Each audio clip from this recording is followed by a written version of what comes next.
There they are. You can see how these colleagues feel about a man who had a really very serious injury from that gunshot wound. The emotion that must be there for someone, a fallen colleague who now returns in the midst of a remarkable recovery, a lot of surgery, has been through a lot, and the warmth of them, applause, suggesting the identification with his recovery. He's there with colleagues, and my colleague Nora Donnelly is in Washington, where she just spoke with Representative Scalise and his wife. Nora will have an interview with Scalise this Sunday on 60 Minutes. Nora, good morning. Yeah, good morning. He is about to deliver an address to his colleagues. I just spoke with him. He said he woke up this morning and it felt like Christmas. I was in the room, too, when Speaker Ryan saw him for the first time. And Speaker Ryan broke down crying, saying this is the best gift we could ever get. Congressman, there you can see that picture there. He was sort of stunned. He got down on his knees to embrace Congressman Scalise. I mean, Scalise said you can just feel the true, genuine warmth and love from both Democratic and Republican colleagues. He asked his Democratic colleague, Cedric Richmond, that also represents New Orleans, to sit next to him. But that's the gallery there. That's friends and family who have all come. A standing ovation. And I think there is a hope that this moment leads to something, this moment of unity. How is his health? His health is good. He told me it was so important for him to be able to walk on his own into the chamber. So he's using crutches. Even in the 3 weeks since I've seen him when he couldn't walk on his own, he's doing so much better. Let's listen in now. Wishes to mark the return to the chamber of our dear friend and colleague from Louisiana, Mr. Steve Scalise.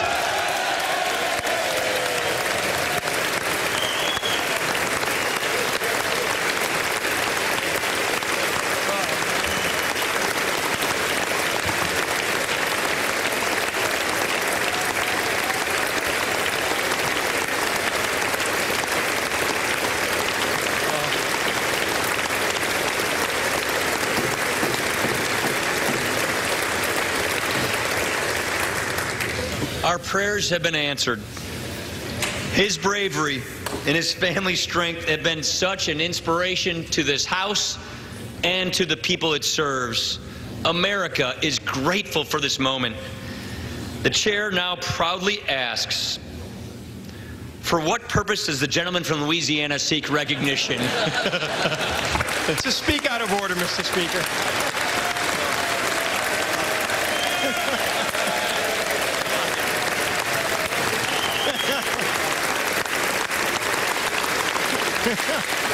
What other motions would you like me to do?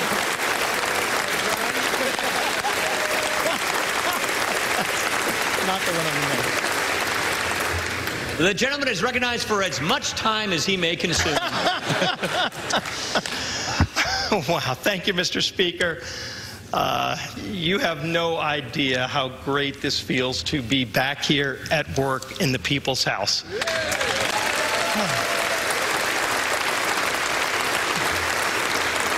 As you can imagine, these last 3.5 months have been pretty challenging times for me and my family. But if you look at the outpouring of love, of warmth, of prayer, my gosh, Jennifer and I have been overwhelmed with all of that outpouring. And it's given us the strength to get through all of this and to get to this point today. And it starts with God.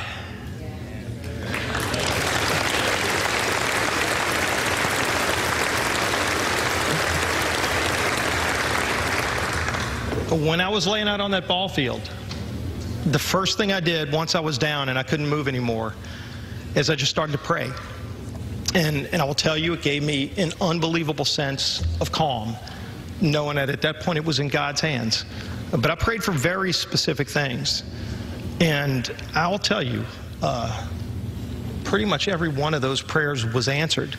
And they were some pretty challenging prayers I was putting in God's hands. But he really did deliver for me and my family, and it just gives you that renewed faith in understanding that the power of prayer is something that you just cannot underestimate.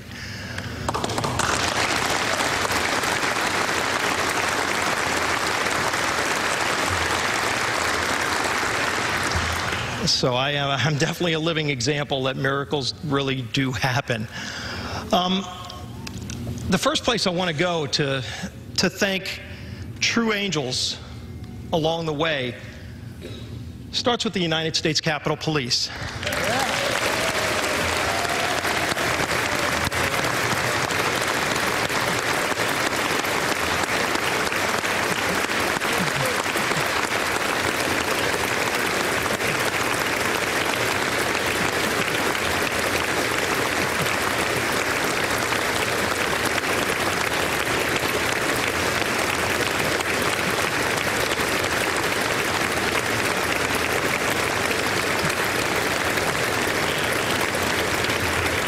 When I was elected majority whip, as you know, the elected leadership has a security detail.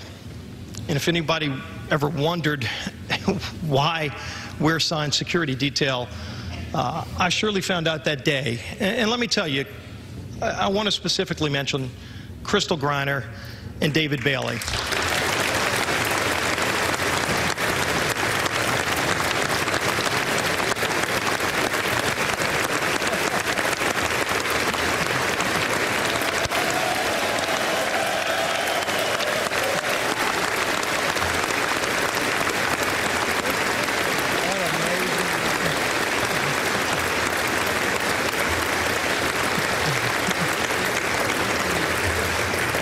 Crystal and David were assigned to my security detail that morning. And day in and day out, they're part of our family. Jennifer and I truly do treat them as part of our family because they're with us everywhere we go. And on that day, it was no different. On June 14th, they came 6:30 in the morning. We arrived at the baseball field just to play and practice for a game of charity baseball. And nobody would have suspected what ensued. And yet, as soon as those shots were fired, I'll tell you, when I was laying on the ground, one of the things I prayed for is that David and Crystal would be successful in carrying out their duties. And both David and Crystal are incredibly well trained, incredibly professional. But when I was laying there, not long after the first couple of shots were fired, I could hear a different caliber weapon. And that told me that they had immediately engaged the shooter. And let me tell you, if they didn't act so quickly, and even after being shot both themselves, continued to engage the shooter and ultimately got him down, which not only saved my life, but saved the life of a lot of other people that are here in this chamber today. Crystal couldn't be with us today, but David Bailey is with us. David, you are my hero. You saved my life. And I'm ready. Thank you so much.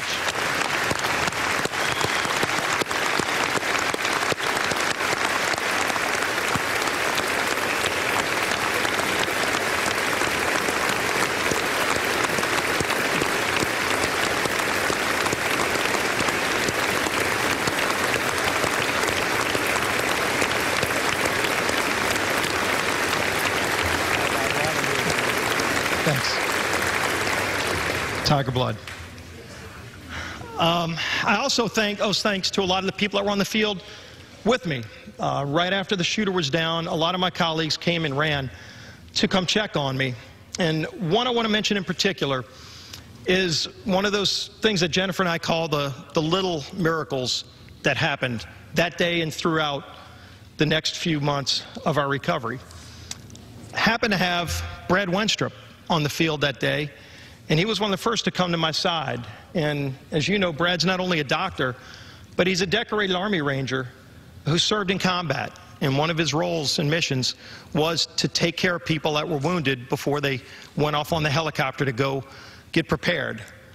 Who would have thought that God would have put Brad out there on that field with me, because the tourniquet he applied, many will tell you, saved my life so that I could actually make it to the hospital in time with all the blood loss. So, Brad, where are you at? Right down front, right down front.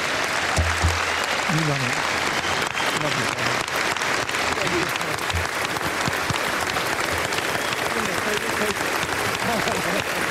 I'm glad I made it back to it.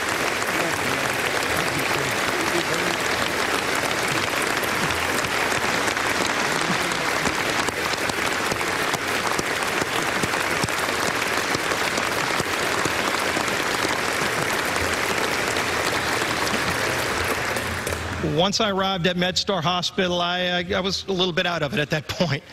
But luckily, I ended up in the trusted hands of Dr. Jack Sava and his great team over at MedStar. They gave me a second chance at life. And through many, many surgeries, where my life was truly in the balance, a few of those, they did a wonderful job at making sure that I was well taken care of and ultimately made it through that point so I could get to Dr. Golden and his team, who actually put me back together again, which was quite a task, to the point where I'm actually able to relearn how to walk again. So Dr. Sava, Dr. Golden, thank you for being here, and thanks for your team's work.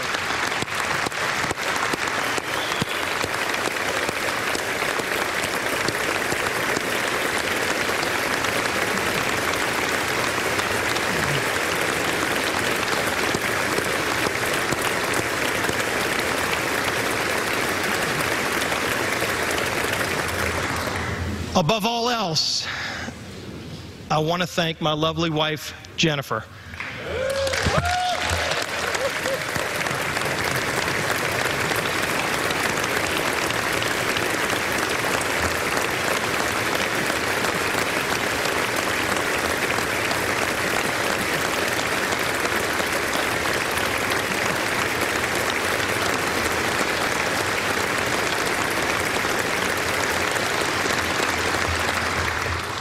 Those of you who know her know how strong Jennifer is.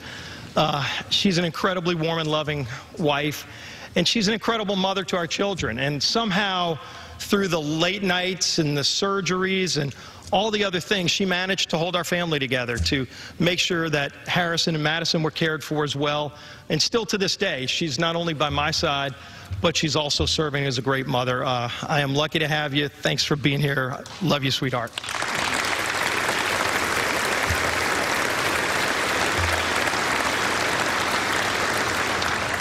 And while it's been a challenging time for my family, the thing that really overwhelmed us from the start was the outpouring of love and warmth and prayers. From Southeast Louisiana, the district that I represent, we saw blood drives at St. Catherine. We saw prayer groups at First United Methodist Church in Slidell. But what we also saw were prayer groups and well wishes being given from people that we'd never met before throughout all of your districts. And you shared it with me. And it was one of those things that was hard for us to completely comprehend, that you had people from all walks of life that had never met me before, and yet they saw what had happened, and they just wanted to offer prayers. And let me tell you, to each and every one of you, and please convey it to your constituents, and I sure convey it to my constituents back home, that warmth and love gave us just incredible strength that you can't imagine during some really, really difficult times. And so that is one more example of the power of prayer. Something else I saw firsthand wasn't a surprise to me, but it was the outpouring of love from you, my colleagues, both Republican and Democrat. I know right after the shooting, we were practicing on the Republican side, and the Democrats were practicing too. And my colleague and friend and sometimes arch rival in baseball from back home in New Orleans, unfortunately the star of the game too many times, Cedric Richmond somehow figured out which hospital I was sent to and got there, probably the first person there on the scene in his baseball uniform to check on me. So many others of you, again, both Republican and Democrat, reached out in ways that I can't express the gratitude and how much it means to me, Jennifer, and our whole family. It really does show the warm side of Congress that very few people get to see. And so I want to thank each and every one of you for that. You don't know how much it meant to me. And when I come back into this chamber here today, it just seeing the faces of all of you, it just means more to me than you can imagine. So thanks for all of that love and support.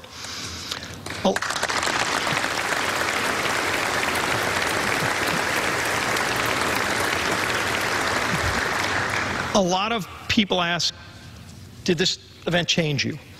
And I think those of you who know me know I'm an optimistic person. I'm, just a fun-loving person. I'm from South Louisiana, and we believe you work hard and you play hard, and joie de vivre.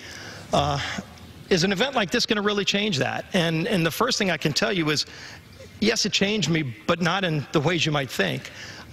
It's only strengthened my faith in God, and it's really crystallized what shows up as the goodness in people. I got to see that goodness in people.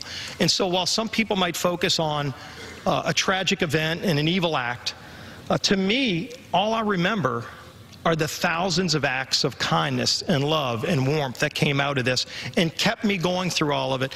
And again, just re-emphasize just how wonderful most people are and how much compassion there is out there.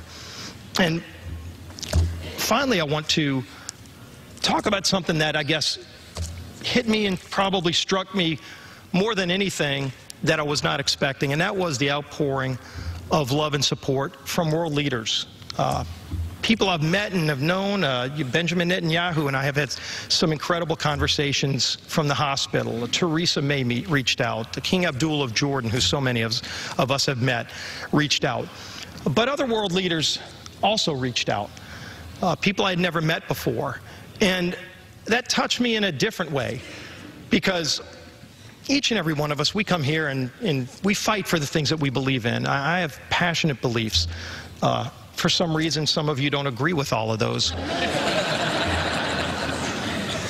But it's so important that we come up here. We are the people's house. This is the place where these ideas are supposed to be debated.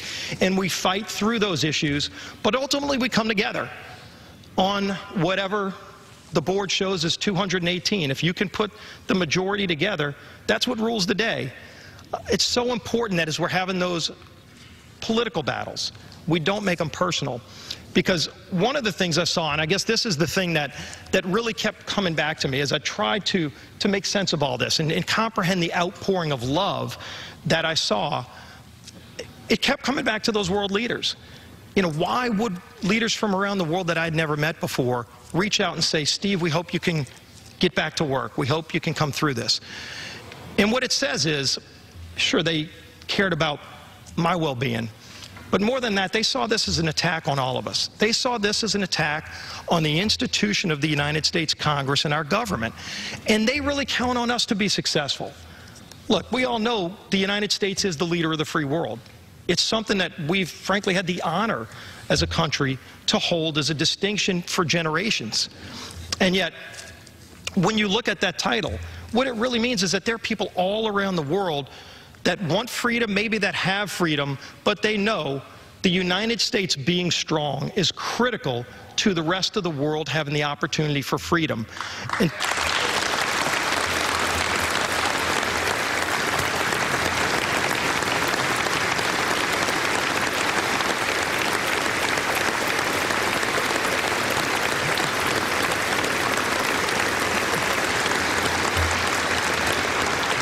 but that's why I'm so excited to be back, because as we're fighting through the issues of the day, let's just keep in mind that we rise above the challenges of the day and understand that it's not just us and our constituents and the country, the United States, that's counting on us being successful.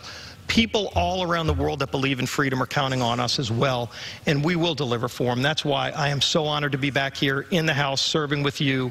God bless each and every one of you, and God bless the United States of America.